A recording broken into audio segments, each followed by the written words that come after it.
Diyan saan, ma'am?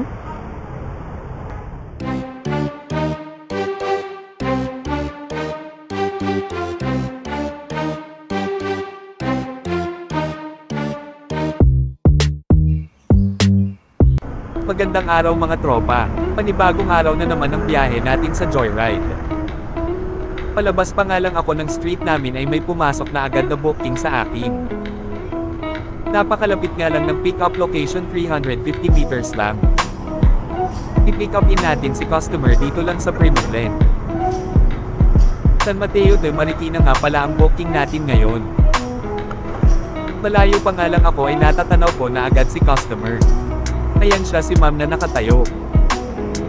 Nung una ay nagpapakiramdaman pa kami hanggang sa nagtanungan na rin kami ng mga pangalan namin.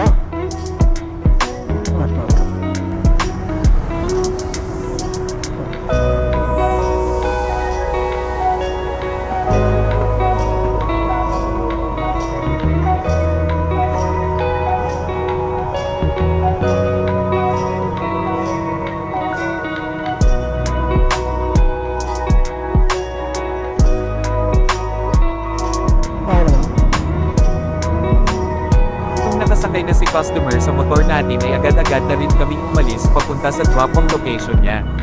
Sabay nagtanong na rin si ma'am kung may panukli ako sa 1,000. Sad to say wala pa talaga ako panukli dahil kalalabas lang natin para bumiyahe. Wala pa, ma'am. Kalalabas ko lang din yun. Hindi kakasya ang dala kong pera para masakliyan ng 1,000 ni ma'am. At doon na nga naisip ng customer natin na dumaan kami sa bilihan ng siopaw para makapagpabarya ng 1,000. Ay, ma'am?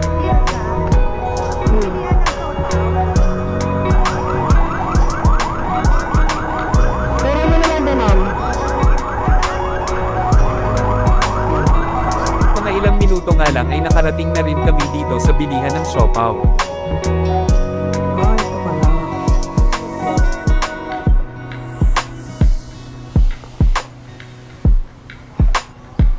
Habang hinihintay ko si customer bumili ng siopaw ay sinapinan ko muna ng basahan ang upuan niya para naman hindi ito uminit.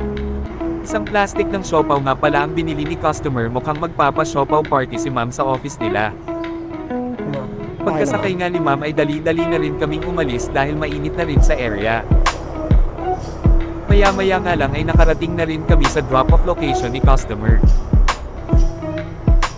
Saan ba naman? Ay, dito na lang.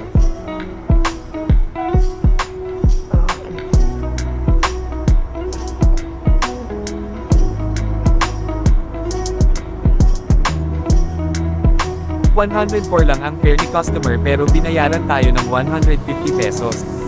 Hindi tayo binigyan ng siopaw pero binigyan tayo ng tip. Bigla na rin akong pinasukan ng panibagong booking, 800 meters away lang papunta sa pick-up location ng customer. Agad-agad ko inaccept ang booking at tumakbo papunta sa pick-up area ng customer. Ang masaklap nga lang ay pagdating natin sa pick-up location ay biglang nag-cancel booking si customer. Nakakainis lang, sayang effort, gas at oras natin pero wala tayo magagawa kung hindi tanggapin na lang. Kawawa talaga sa mga ganong klase ng customer. Mabuti na nga lang ay pinasukan rin agad tayo ng panibagong booking. May pick-up in natin dito lang sa Barangka Marikina at ihahatid nga natin sa Mandaluyong.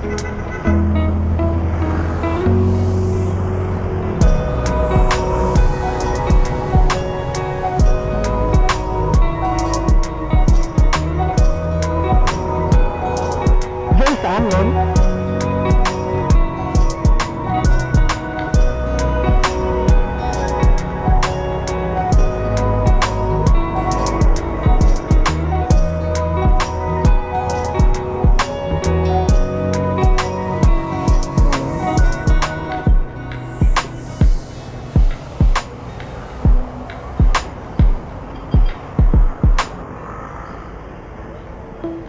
Ano naman?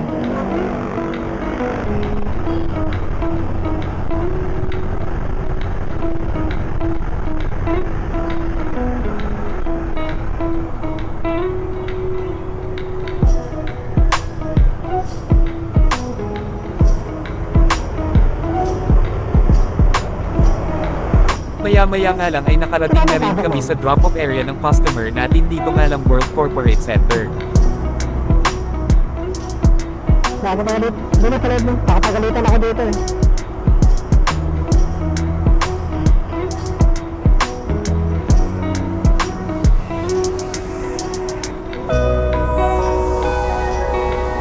Dito mo ba yan? Pagka-drop natin sa customer ay biglang humirit sa akin kung pwede daw ba GCash payment. Cash payment talaga ang nakalagay sa booking ng customer natin. Pero pumayag na rin ako sa hirit ni ma'am na GCash payment para makomplete ko na ang booking.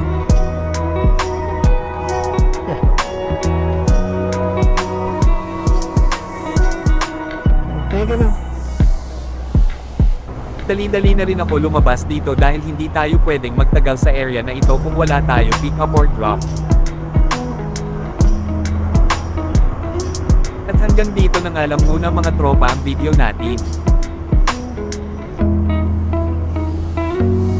Have a nice day and ride safe everyone.